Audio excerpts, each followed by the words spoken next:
Let's get into it.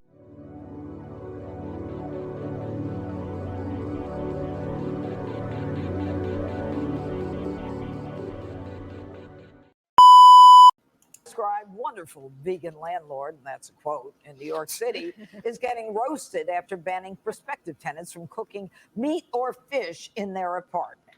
She says she doesn't want the smell drifting upstairs into her own home.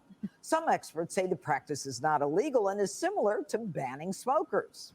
And that's not all the vegan-induced craziness. PETA is getting mocked after tweeting this gem, quote, "Supremacy is at the root of why people think it's okay to eat other animals." That's crazy. That's crazy. And like, can you just imagine being told, like, hey, you can't live here because you're not vegan? Like, I bet you, like, that landlord is probably going in there, checking the refrigerator, making sure every hot dog, every beef patty is vegan or like a substitute of meat. Like, nah, I couldn't do that right there. All right. Greg. Yes. Who wants a landlord who monitors their lifestyle in addition to everything else, what they eat, when you pay $6,000 a month to live in an apartment? I don't think people are paying $6,000 a month, right? I think when they're talking about landlords, they're talking about like apartments where people are paying, I had a landlord in Allentown. I think that's what they're talking about. And this woman lives upstairs. The landlord Yeah. I think this isn't like talking about a two. Yeah, so I'm always pro landlord on that. I don't like smelly things. I had great landlords in Allentown. Bob Smith, he was great. Let me park my car in the driveway. So I always side with them because they're renting from people like me. All right. So I'm broke. I'm a young guy. I'm broke. My personal opinion. But I feel like weed, I understand, because weed can be very, very, like, it can stink really, really bad. Like, let's be real. But like meat, like, nah, that's taking it too far. Weed, I can get it because especially living on top of each other is kind of like, come on, bruh. Like, I got a little 1-year-old, a little 2-year-old, and that's why they smell all day, But yeah, I'm a mess. I don't clean my clothes, my sheets. I leave things everywhere. The worst smell is cat food smell. So I think that if I were a landlord, I would ban cat food smell. So you have no problem with that? Yeah. And by the way, it is supremacy. I mean, of course it's supremacy. If you're eating something, you believe you're better than them. Yeah, you have dominion over them. Yes. Yeah. All right. Well, Don't say that Jessica, word. this seems like an episode straight out of Curb Your Enthusiasm. The scary part is it's real life. It's weird. I was trying to figure out, like, if this was really discrimination or you could just have a preference for this. And now the fact that it came down so quickly means that someone with the legalese information about this did say that it could be discrimination. It struck me as something that I knew we would do as a topic, but didn't really bother me.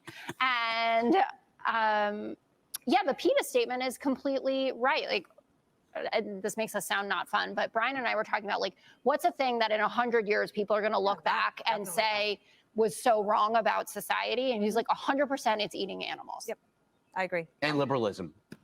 We did not say that, actually. In fact, we said, Okay, Jesse, New York City human rights law has 14 characteristics that landlords are not allowed to consider in deciding whether to rent an apartment. And they're the classic protections: age, race, family status, job, source of income, sexual orientation.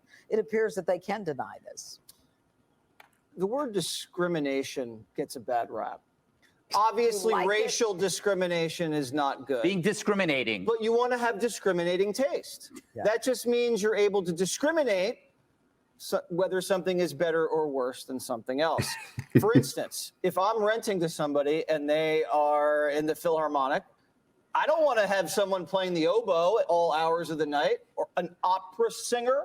Or what about a newlywed couple that's going to be banging on the headboards constantly? There are certain things as a landlord when you live above someone else, you just don't want wafting. Like, I would never rent to Greg or anybody. Like, if Dana cooked, I would not allow Dana to cook but beneath me. Queso. Right. I mean, and that's probably within the bounds of legal parameters. I don't think Correct? so. But Could go you ahead, ask them how Dana. frequently they're going to have Dana, sex? You can respond. Well, at least in New York, you could order seamless, and that means you're not cooking. And then you throw it away. You can Yeah. you can eat the meat in there. I guess this is a very common practice, like in India, and maybe it works there, but it's not going to work here at least for a while. And also, just find your renters by word of mouth. Like in the vegan community, I'm sure there's a vegan like Reddit surfing the boards chat. Yeah, but you know what? Kind of- But in the vegan community, they have stuff like sauerkraut and kimchi and jam. And I think that's pretty much the end of the video. But yeah, don't live there if you are a meat eater. And I just gotta think, for the landlord too. Like I'd imagine, like they're losing a lot of money just because most people, let's be real, are meat eaters. To some degree. But you guys tell me what you think in the comments. Like, comment, subscribe, and provide me with some feedback. All right, y'all have a good